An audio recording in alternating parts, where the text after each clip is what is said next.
effet, la majorité des Sénégalais ne possèdent pas de compte d'épargne, ne contractent pas de crédit auprès des institutions financières formelles et ne disposent pas de police d'assurance.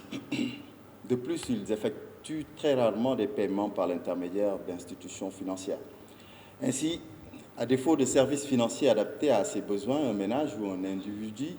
devra soit renoncer à certains de ses projets, soit s'adresser au secteur financier informel qui, à son tour, fragilise les transactions ou augmente le risque de fraude et renforce la dépendance envers l'environnement familial dans le meilleur des cas ou au pire envers des réseaux illicites. Mesdames, Messieurs, il est opportun de rappeler que l'objectif de cette rencontre est d'approfondir la réflexion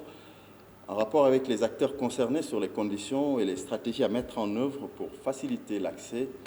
universel aux services financiers à des conditions favorables aux couches vulnérables. Nous attendons la mise en œuvre des recommandations issues des discussions qui seront engagées, ce qui permettra à coup sûr de trouver des solutions pour améliorer l'accès aux produits financiers de base par les couches les plus défavorisées de la population sénégalaise. Pour y arriver, nous devons adopter des solutions innovantes en passant par notamment la technologie numérique pour que les populations vulnérables puissent avoir plus accès aux services financiers. Le ministère des Finances et du Budget, tutelle des systèmes financiers décentralisés et partie prenante privilégiée du Comité national de coordination des activités de la microfinance, ne ménagera aucun effort pour assurer une participation active à cette réflexion ainsi qu'au suivi de la mise en œuvre des conclusions qui seront retenues au cours de cette réunion.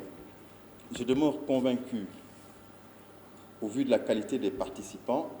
et de l'agenda de ce jour, que cet important rendez-vous d'échange tiendra toutes ses promesses et permettra au comité d'en tirer profit de manière à lutter contre l'exclusion financière des personnes vulnérables.